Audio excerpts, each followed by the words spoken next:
formación, investigación y desarrollo de videojuegos dentro del proyecto universitario.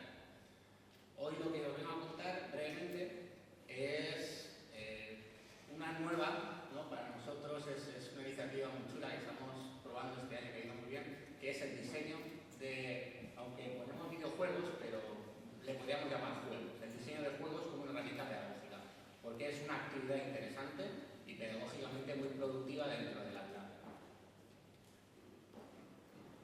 A la hora de hablar de game design, ¿no? O diseño de juegos, lo primero que tendríamos que decir es por qué. ¿Por qué el diseño de juegos como una herramienta? No es una panacea, no es la solución a todos los problemas de clase, pero es una herramienta que funciona muy bien. ¿Y cuáles son los principales motivos de que funcione bien? Primero, porque los juegos molan. Es algo que está chulo, que a los chavales les encanta, todo el mundo juega, y eso que hace que el aprendizaje sea lo más significativo del mundo, ¿vale? No hay casi ningún entorno en el que se sientan más cómodos que los juegos o videojuegos. Saben mucho más que nosotros, se sienten cómodos, se sienten confiables, entonces es un entorno, aparte de seguro, para ellos, en el que se sienten muy importantes. Eso lleva a cabo un empowerment muy importante de nuestros alumnos. También es cierto que al trabajar, al crear videojuegos, juegos en este caso, vamos a trabajar una serie de competencias muy interesantes dentro del aula. Una de ellas, por ejemplo, es a pensar en las cosas como un sistema, ¿vale? Un sistema con sus entradas, sus salidas, con todo lo que nos proporciona ese modelo holístico de ver las cosas, como un todo, en el que hay ciertas interacciones, muchas maneras de relacionar las cosas. Entonces, hoy en día es una manera muy importante de trabajar. Sobre todo, pensar en el tipo de material, de contenidos que hoy en día nuestra sociedad consume, que son contenidos multimedia, donde la transversalidad y las diferentes fuentes de información y los orígenes hacen que todo sea muy complejo. También aprenden a trabajar de una manera interdisciplinar. Si os viene a la mente cualquier juego, bien de tablero, de cartas, cualquier videojuego de los teléfonos móviles, el Candy Crush, alguno que juguéis en el ordenador, hay un montón de elementos dentro que hacen que ese juego sea interesante. Tenemos cosas de arte, ¿vale? Todo tiene un dibujo, un diseño gráfico, tenemos sonidos, músicas, tenemos cálculos matemáticos, por ejemplo, a la hora de ver cuántas joyitas o caramelitos hay que juntar, tenemos que ver cuál es la combinación más óptima de movimientos. También trabajamos temas de lingüística, ¿no? Siempre hay que explicar unas cosas, tenemos que leer ciertos contenidos, trabajamos idiomas, muchos están traducidos en un montón de idiomas. Entonces, esa multidisciplinaridad que hay que acometer para construir un juego es algo muy interesante para trabajar con los alumnos en clase. Ellos mismos, para poder construir sus juegos, van a tener que pensar de una manera global, en todos los contenidos de las diferentes materias que trabajan en clase. También es muy importante, y es algo muy actual, el pensar en cómo se va a utilizar aquello en lo que están pensando, ¿vale? Cuando nos pongamos a diseñar con nuestros alumnos algún juego, ellos tienen que desarrollar esa empatía y ponerse en la piel del que va a jugar con él después, ¿vale? Eso es algo muy interesante, es algo que hoy en día, ¿no? Como está tan de moda acuñar términos, le llaman User-Centered Design, ¿vale? Que es el diseño centrado en el usuario, ¿no? Pensar qué va a hacerse con él y cuál va a ser la experiencia del usuario con el juego. También aprenden a manejar un lenguaje muy concreto, ¿vale? Porque al final, en cualquier juego hay ciertas reglas, ciertas, digamos, asunciones a la hora de definir el entorno, lo que pueden hacer los jugadores o no, y eso ya nos va inculcando cierta precisión en el lenguaje, y es algo muy interesante. Y otra de las cosas que nos gusta mucho, ¿vale? Es que ya no solo piensan en las ideas, sino en también cómo los demás van a reaccionar frente a ellas, ¿no? Muchas veces, si tenemos que decidir en un juego si es la princesa la que rescata al príncipe o el príncipe a la princesa, pues es algo que van a tener que argumentar y van a tener que resolverlo en equipo. Entonces, Entonces ya no solo vamos a pensar en las ideas, sino en cómo los demás van a interactuar con ellas. Eso es muy importante dentro de un entorno de clase, ¿no? Que veamos qué competencias vamos a trabajar. Yo, por otra parte, ahora lo que me gustaría es ver brevemente con vosotros cómo podríamos construir ese juego. Yo lo que quiero es que salgáis de aquí pensando, ostras, voy a intentar hacer un juego con mis alumnos en clase, ¿vale? A ver cómo funciona. Entonces, lo que os voy a enseñar brevemente es cómo podemos simplificar esa estructura de un juego que parece algo muy complejo en unos elementos muy sencillos, ¿vale? Una de las primeras cosas que tenemos que pensar a la hora de construir un juego, ¿vale?, es el objetivo. Todo juego tiene que tener un objetivo, ¿vale? ¿Qué es lo que tiene que pasar para que un jugador gane? Cruzar primero la línea de meta, o acabar con el malo final, o ser el último que resiste. Por otra parte, tenemos que pensar un desafío, que es algo que lo que realmente hace interesante un juego, es ver en qué confrontan, ¿no?, nuestros intereses para ganar el juego con bien los contrarios, bien contra una inteligencia artificial en el caso de un videojuego, ¿vale? Entonces veremos también, ¿no?, ese desafío, cómo lo podemos generar. Después hay una cosa que se llama las mecánicas. Las mecánicas es todo aquello que podemos hacer en un juego. Si pensáis, por ejemplo, en el Mario Bros, la mecánica principal es saltar. Si pensamos, por ejemplo, en el póker, la mecánica principal es lanzar cartas y robar, ¿vale? Si te falta.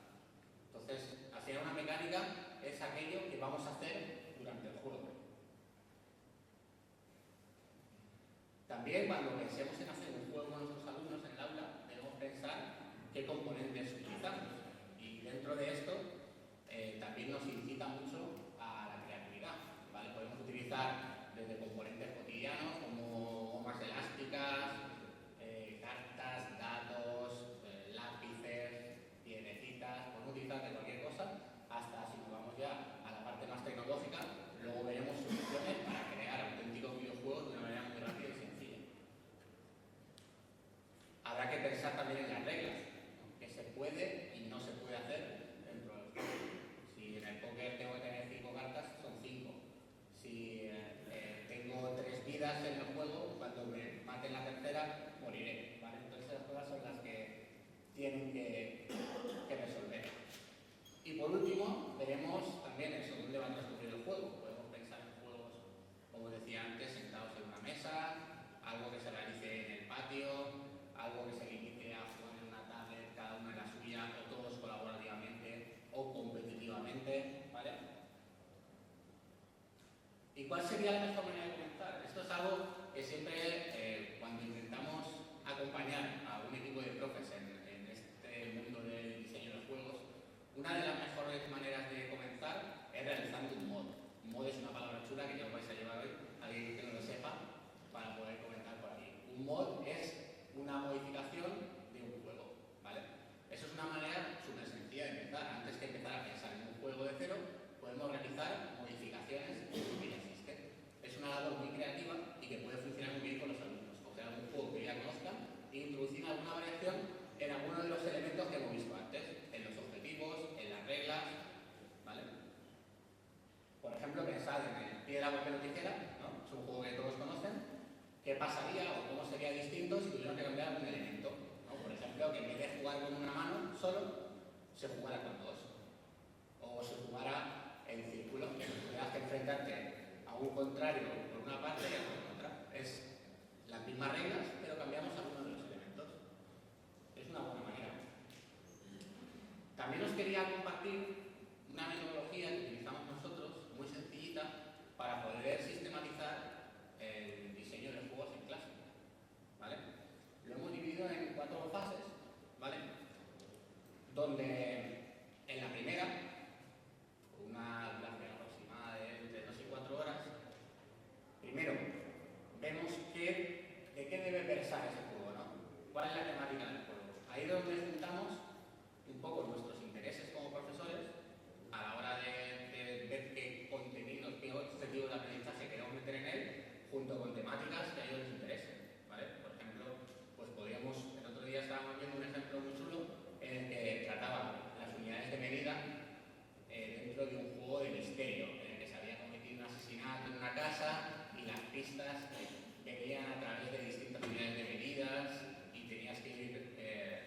resolviendo, donde al final estabas practicando las unidades de medida, pero dentro de un entorno narrativo súper interesante para los chavales, ¿vale? Después, junto con los alumnos, ahí es un poco donde entra en juego la metacognición que hemos hablado antes, ¿no? Ellos mismos participan en la definición de los objetivos de aprendizaje, ¿vale? ¿Cómo jugando a este juego que estamos diseñando entre todos vais a aprender, por ejemplo, el ciclo del agua? Pues hombre, porque cuando hacemos esto, entonces tenemos que aprender o tenemos que memorizar o tenemos que resolver o aplicar esto que hemos visto antes.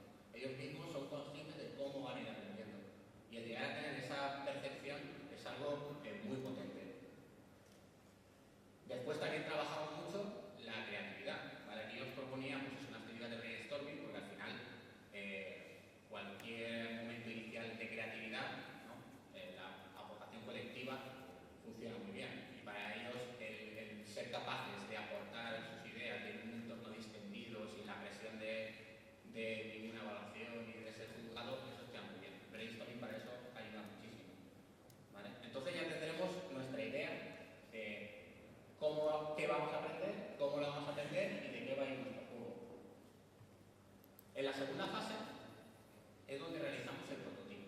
¿Eso qué significa? Que empezamos a hacer una primera prueba de lo que va a ser nuestro juego. Los juegos, hasta que no juegas, no sabes si son divertidos. Es algo, digamos, que tiene que empezar siempre por la experimentación. Eso es lo que se llaman, más adelante lo veréis, iteraciones, ¿no? Nosotros pensamos unas reglas, pensamos que el juego va a ser divertido, pero luego a lo mejor es demasiado largo o no es emocionante. Entonces, una vez tenemos el prototipo, pasamos a otra fase, que es el playtesting y la iteración. Los alumnos prueban su juego y no solo lo prueban ellos con sus compañeros de clase, sino que a lo mejor se hacen pruebas cruzadas con otras clases, lo prueban con sus amigos fuera del colegio. Es algo que para ellos es muy interesante porque es algo chulo que han construido y que tienen ganas de enseñarlo y de probarlo. Entonces funciona muy bien. Y se va realizando por lo menos 2 iteraciones. Eso que es que con el feedback que nos dan los jugadores, o sea, esto es un rollo, esto hay que quitarlo, o se hace demasiado lento, o yo le metería algo más de acción aquí, ¿vale? Y con ese feedback que nos va dando, el juego va mejorando en cada iteración. Y por último, a jugar, ¿vale? Después de mejorar nuestro juego, lo más interesante es que seamos capaces de integrarlo en nuestra docencia, ¿vale? Y para eso, como comento ahí, también es importante, a la hora de haberlo diseñado, haber incluido, digamos, hitos dentro del juego que nos permiten llevar a cabo una evaluación de lo que se va aprendiendo, ¿vale?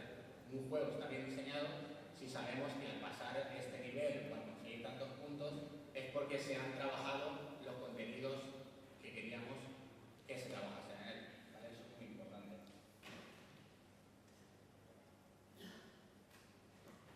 Como os comentaba antes, digamos que hay un escenario analógico y uno digital para trabajar el diseño del juego dentro del aula, ¿vale? Uno puede ser el más analógico, basado en juegos de tableros, de cartas, de dados. También puede utilizarse esto como un prototipo y uno digital o directamente realizando videojuegos, ¿vale?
qué van a hacer los futuros jugadores, ¿vale? Pues se moverán por aquí o intentarán bloquearse todos a esta parte del tablero para así hacer, ¿vale?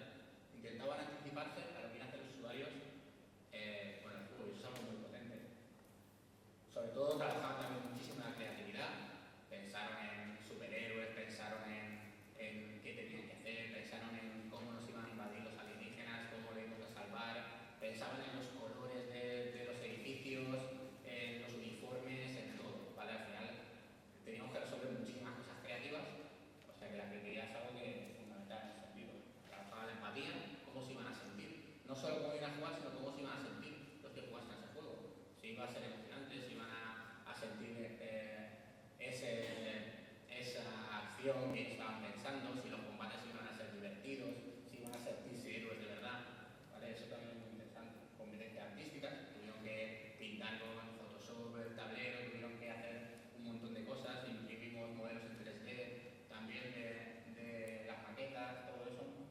Y competencias lingüísticas, tenían que escribir las normas y de una manera clara, tenían que contar la historia de cada uno de los personajes.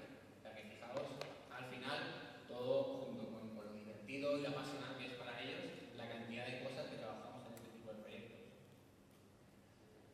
Y en la parte de videojuegos, que a lo mejor es la que os está un poco más, ¿no? Por toda la complejidad que parece que lleva detrás, ahora tenemos la suerte de que hay mucha gente, ¿no?, que ya se ha dado cuenta de lo potente que es el diseño de juegos y la vía de escape que es para la creatividad y la pasión de los alumnos dentro del aula. Entonces nos lo están poniendo muy fácil. Os he traído aquí un par de referentes que para nosotros son como una luz, ¿no? Porque los seguimos, con mucha emoción, que son el Institute of Play, ¿vale?, que es una institución de Luro en Estados Unidos, que se encarga de estudiar todo el potencial del juego en la vida, en la sociedad, ¿vale? Es una institución muy potente y con muchos medios y hace cosas muy interesantes. Eso es algo que os lo recomiendo que le echéis un vistazo periódicamente porque siempre proponen cosas fantásticas en cuanto a juegos y educación. Amparado por el Institute of Play, se crea Quest to Learn, que es un colegio basado en juegos, única y exclusivamente. ¿Vale? Es un colegio público en Nueva York en el que todo el currículum se basa en diseño de juegos, en jugar y en hacer juegos, ¿vale? Entonces, para nosotros es un referente absoluto, ¿vale? Por todo el escenario que han creado, ¿no? Se han roto las asignaturas tradicionales, todo se trabaja por proyectos multidisciplinares, siempre pensando en juegos. Los exámenes finales, por ejemplo, son como el mar final de nivel, en el que se juntan alumnos de diferentes edades, ¿no?, de diferentes cursos, y tienen que resolver ciertas pruebas, combinando sus conocimientos. Es algo muy interesante, a cualquiera que esté en el mundo de la educación os va a gustar, o sea, que echadle un vistazo, que es algo fundamental. Y dentro de este entorno han creado una aplicación, ¿vale?, que es el Game Stack Mechanics, esta que os pongo aquí, que es un entorno web muy sencillito, no hace falta ninguna máquina superpotente para controlar ni nada, en el que los alumnos pueden diseñar sus juegos de una manera sencillísima. Os he traído un pequeño vídeo, ¿vale?, para que veáis un pequeño trailer, pero bueno, a ver si os hagáis una idea muy rápida de lo que estoy hablando. 97% of kids play video games, and there's a lot of buzz about games and game design in the classroom. Everyone knows games are engaging, motivating, and fun. But how is playing and designing games educational? Game design is an entry point into digital media literacy, systems thinking, and online citizenship. When kids make games, they build a motivation for science, technology, engineering, art, and math. GameStar Mechanic is an online gaming community geared at 4th to 9th grade students, designed to foster these 21st century skills through teaching the principles of game design. GameStar Mechanic differs from other game creation tools by focusing on game design rather than computer programming. Bueno, eso es muy In the game importante design process, porque students learn how es una de las systems cosas work, how to think analytically and holistically, and how to game design in the classroom. Everyone knows motivates students to play, design, and share. These components are the Quest, Workshop, and Game Alley. In the Quest, players learn about game design through exciting adventure games. All players start out by following the story of Addison, a budding game designer with the goal of one day joining the game design as they earn stripes to make their own games. The workshop is where students can design original games. It incorporates drag and drop tools that allow students to create games in a variety of styles without having to program. Game Alley is a community where players can publish games and review games designed by other players. In Game Alley, players can find qualitative feedback posted on their games by other players, and premium users can view quantitative feedback, seeing how other users are playing their games with game stats. Getting feedback is a key part of the game design process, where players create, gather feedback, and then iterate on their designs. GameStar Mechanic can be used as an effective tool in a variety of settings. In the classroom, after-school programs, homeschooling, and camps. It serves as a tool in core curriculum, art, technology, and game design classes. Our in-depth curriculum resources provide pathways for all kinds of teachers, from those who want to use GameStar for just a few classes, to those who want to use it every day for an entire semester.